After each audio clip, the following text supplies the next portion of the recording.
प्यारे भाई और बहनों, पोप फ्रांसिस के द्वारा लिखित encyclical letter dilexit nos he loved us, यानी वह हमसे प्यार करता, हमें यीशु मसीह की पवित्र हृदय के मानवीय और ईश्वरीय प्रेम की ओर मुड़ने की प्रेरणा देता है।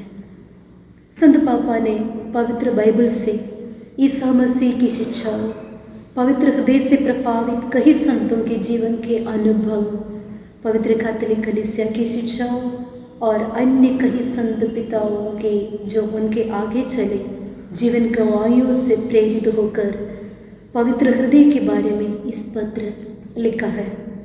संत मार्गरेट मेरी अलखो के पवित्र हृदय की रक्षाखंडन की 350वीं वर्षगांठ के इस अवसर पर 24 अक्टूबर 2024 में प्रकाशित किया गया इस पत्र 200 परिच्छेद सहित 5 अध्यायों में विभाजित किया गया है। इस पत्र का सार यह है कि हमारे हृदय को यीशु के पवित्र हृदय से जुड़ना है जो हमसे बहुत प्यार करता है। इस पत्र का शीर्षक उस वचन पर आधारित है जो संत पौलुस का रोमियो के नाम पत्र अध्याय 8 पद संख्या 37 में लिखा है। किंतु इन सब बातों पर हम उन्हीं के द्वारा सहज की विजय प्राप्त करते हैं जिन्होंने हमें प्यार किया। और 8वां अध्याय की 29वां वचन कहते हैं कि कुछ भी हमें उस प्रेम से अलग नहीं कर सकता। उनका खुला दिल हमारे आगे चलकर बिना किसी शर्त से हमारा इंतजार कर रहा है। वह पहले हमसे प्यार किया। पोप फ्रांसिस के द्वारा रचित इस पत्र का पहला अध्याय हमें हृदय के महत्व के बारे में बताता है। पवित्र हृदय का प्रतीक अक्सर यीशु मसीह के प्रेम को व्यक्त करने के लिए उपयोग किया जाता है। दिल प्यार का निवास स्थान है।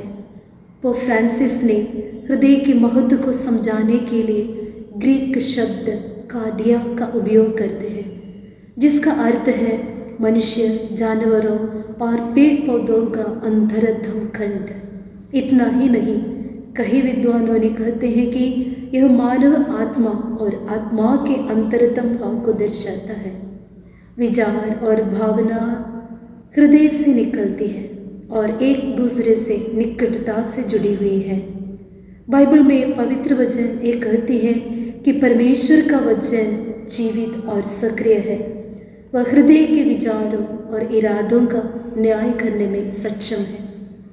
लूकस का सुसमाचार अध्याय 24 32वां वचन से हम देखते हैं कि यरूशलेम शहर से एमाउस जा रहे शिष्यों को जी उठा प्रभु अपने आप को प्रकट करते हैं और उनके साथ चलकर उन्हें यह समझा रहे थे कि पवित्र ग्रंथों में उनके बारे में क्या क्या लिखा है। तब शिष्यों का हृदय उछल पड़ा। तब इस तरह यह हमें हृदय के मूल के बारे में बताते हैं जो सभी बाहरी दिखावे के नीचे छिपा है, यहाँ तक के विचार भी जो भटका सकते हैं। हृदय ईमानदारी का स्थान है जहाँ छल और कपट का कोई स्थान नहीं है। दिल हमारे बारे में सच्चाई जानता है कि हम कौन हैं।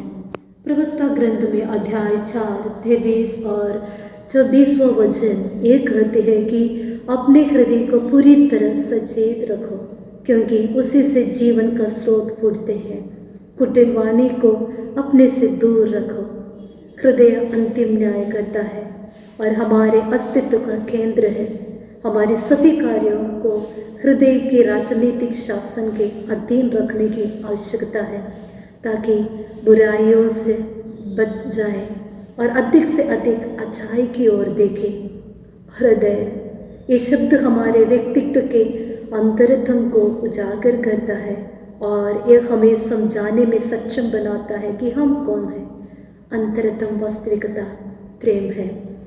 हृदय भी माता मरियम की तरह हमारे व्यक्तिगत इतिहास को एकीकृत और सामंजस्यपूर्ण बनाने से सक्षम है। उसने अपने दिल में सब कुछ दबा लिया और उस पर विचार किया। वह जिस चीज़ों का अनुभव करती थी उन पर अपने दिल में विचार करके उनकी स्मृतियों को संजोद कर और उन्हें एक बड़े परिवेश में देकर उनसे संवाद करने में सक्षम थे। हर चीज़ हृदय में अपनी एकता पाती है, जो अपने सभी आध्यात्मिक, मानसिक और यहाँ तक कि बौद्धिक आयामों में प्रेम का निवास स्थान हो सकता है। यदि प्रेम हमारे हृदय पर राज करता है तो हम पूर्ण और प्रकाशमान व्यक्ति बन जाते हैं, जैसे हम बनना चाहते हैं। हम इंसान सबसे ऊपर प्यार के लिए बनाए गए हैं। हम प्यार करने और प्यार पाने के लिए बने हैं। पोप फ्रांसिस इस अध्याय की समापन सेकंड वतिकान काउंसिल के शिक्षाओं को उद्धृत करते हुए कहते हैं कि हमें हृदय की ओर लौटने की आवश्यकता है, क्योंकि वर्तमान दुनिया को बदलने के लिए हम में से प्रत्येक को हृदय परिवर्तन की आवश्यकता है। दूसरा अध्याय में संत पापा ने प्रेम पर आधारित यीशु के शब्दों और कार्यों के बारे में बताता है। यूहन्ना का सुसमाचार अध्याय 1:11 वचन कहता है कि यीशु अपने यहाँ आए, जिसका अर्थ है कि हम उनके लिए पराये नहीं हैं और वे अपने जैसे ही व्यवहार करते हैं। यूहन्ना का सुसमाचार अध्याय 15 वचन कहते हैं, मैं तुम्हें सेवक नहीं कहता। यह दोस्तों के आपसी संबंध की भावनाओं को दर्शाता है। वह हमारे बीच में से एक बन गया। उनका नाम इमानुएल रखा जाएगा, जिसका अर्थ है ईश्वर हमारे साथ है। पोप फ्रांसिस कहता है, यीशु का हृदय हमारे लिए उनके प्रेम के सबसे गहरे और सबसे व्यक्तिगत स्रोत के प्रतीक के रूप में सुसमाचार के प्रारंभिक उपदेश का मूल है। यीशु हमसे केवल शब्दों में प्रेम नहीं करता, वह हमसे मिलने के लिए अपने निकट आकर अपने कोमल प्रेम की गहराई को दर्शाता है। वेश्याओं, नाकेदारों, पापियों ने यीशु की दया का अनुभव किया। कोढ़ी, रोगी, अबदूतग्रस्त सभी ने यीशु का उपचार शक्ति का अनुभव किया, मृतकों को जिलाया। संत पेतरुस का अनुभव हमें अपने डर पर काबू पाने के लिए प्रोत्साहित करता है कि यीशु पानी में डूब रहे पेतरुस को किस तरह मदद की। जब पापी उनके पास बैठे, धार्मिक लोगों ने शिकायत की और उन्हें पेटू, शराबी, पापियों का मित्र कहा, लेकिन यीशु ने कहा कि मैं दया चाहता हूँ, बलिदान नहीं। यीशु हमारे अंदर की अच्छाइयों की सराहना करते हैं। वह हमें एक बहत्तर जगह पर ले जाता है। 72 जगह उसका दिल है। संत मत्ती का सुसमाचार अध्याय 11:28 वचन ये कहता है कि थके मांदे बोझ से दबे हुए लोगों, तुम सबके सब मेरे पास आओ, मैं तुम्हें विश्राम दूंगा। और यूहन्ना का सुसमाचार 5वां अध्याय में 14 वचन कहता है, मुझ में रहो। यह जानना कितना अच्छा है कि यदि दूसरों को हमारे अच्छे इरादों या कार्यों के बारे में पता नहीं है तो यीशु उन्हें देखते हैं और उनका बहुत आदर करता है। विधवा के सिक्के के बारे में यीशु का कहना उसका उदाहरण है। यीशु मसीह द्वारा प्रकट हुआ ईश्वर का प्यार को दर्शाते हुए संत पापा ने एक वचन के साथ हमें बताता है। गलातियों के नाम संत पौलुस का पत्र अध्याय 2:20 वचन, ईश्वर का पुत्र जिसने मुझसे प्यार किया और खुद को मेरे लिए दे दिया, मसीह मुझे प्रेम किया। आइए हम यीशु की हृदय की ओर मोड़े, जिसके कर्म और वचन हमें उनके हृदय में अंतर्दृष्टि प्रदान करते हैं। तीसरा अध्याय, यीशु का हृदय जिसने हमें बहुत प्यार किया, यीशु का दिल का प्यार की गहराई की ओर ले जाता है। हमने यीशु के पवित्र हृदय की तस्वीर देखी है। पवित्र दिल के प्रति भक्ति हम प्रकट करते हैं। जिस मसीह को हम छेदे हुए और जलते हुए हृदय के साथ चित्रित करते हुए देखे हैं, वह वही है, वही मसीह जिसने हमें प्यार किया।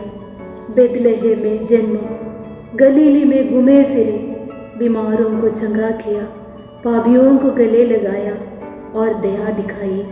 वही मसीह जिसने हमें अंत तक प्यार किया, क्रूस पर अपने जीवन न्यौछावर किया, जो फिर मृतकों में से जी उठा, और अब महिमा के साथ हमारे बीच विराजमान है। कई पूर्ववर्तियों ने मसीह के हृदय के बारे में विभिन्न तरीकों से बात की है और हमें इसके साथ एकजुट होने के लिए प्रोत्साहित किया है। इस अध्याय में संत पापा ने पवित्र हृदय की भक्ति के महत्व के बारे में सिखाते हैं, उस भक्ति का इतिहास, और जब प्रभु यीशु के पवित्र हृदय के प्रति समर्पित होने हेतु तो इसके प्रभाव के बारे में सिखा रहे हैं। संत जॉन पॉल सेकंड ने हमें समझाया कि उद्धारकर्ता का हृदय हमें पिता के प्रेम की ओर लौटने के लिए आमंत्रित करता है, जो हर प्रामाणिक प्रेम का स्रोत है।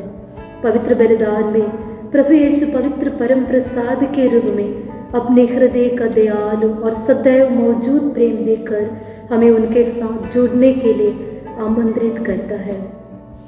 बालक यीशु के संत तेरेसा का उदाहरण बताती है कि हमें खुद पर नहीं बल्कि ईश्वर की असीम दया पर हार्दिक भरोसा करना चाहिए, जो हमसे बिना शर्त प्यार करता है और पहले से ही हमें यीशु मसीह की क्रूस पर सब कुछ दे चुका है।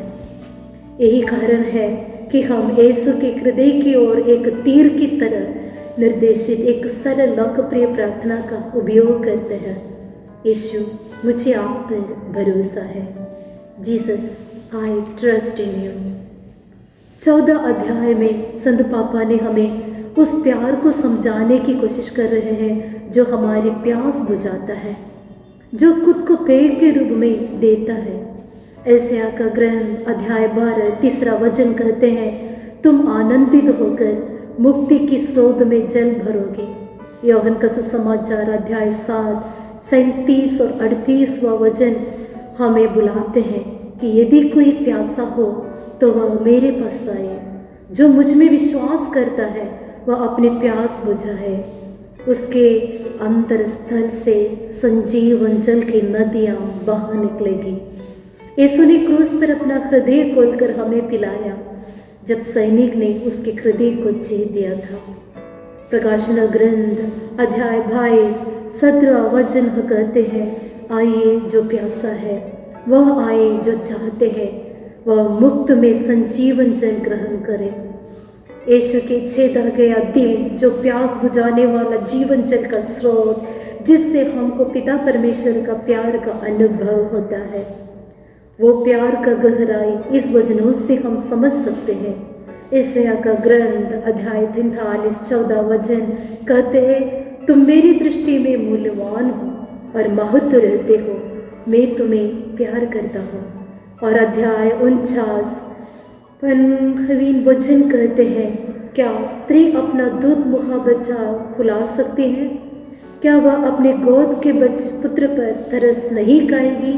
यदि वह फुला भी दे तो फिर मैं तुम्हें कभी नहीं फुलाऊंगा। और अध्याय 54 10वां वचन कहता है, चाहे पहाड़ टल जाए और पहाड़ियाँ डवाडोल हो जाए, किंतु तेरे प्रति मेरा प्रेम नहीं टलेगा और तेरे लिए मेरा शांति विधान नहीं डवाडोल होगा।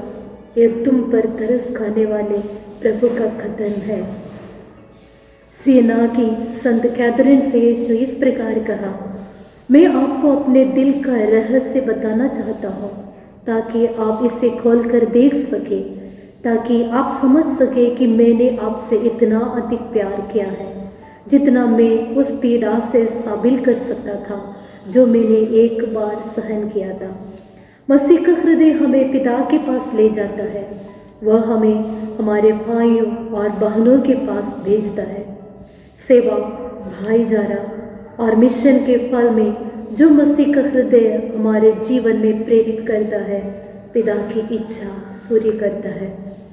5वां अध्याय हमें संत पापा ने हमें आमंत्रित कर रहे हैं कि इस महान प्रेम की ओर कई लोगों को हमें लाना है। इस प्रेम के प्रति हमारी कृतज्ञता और उदासीनता को देखकर प्रभु दुखित हो जाता है। क्रूस से यीशु रो रो कर कहा कि मैं प्यासा हूँ। हमारे ईसाई बनने का कारण सभी को इस प्रेम की ओर लाना है जिससे हम मसीह की प्यास बुझा सकें।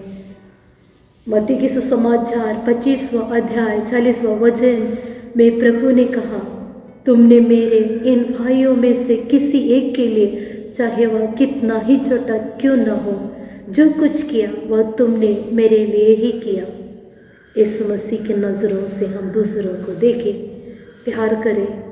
जिन्हें हमारी सहायता की ज़रूरत है उनके लिए हम हाथ बढ़ाइए।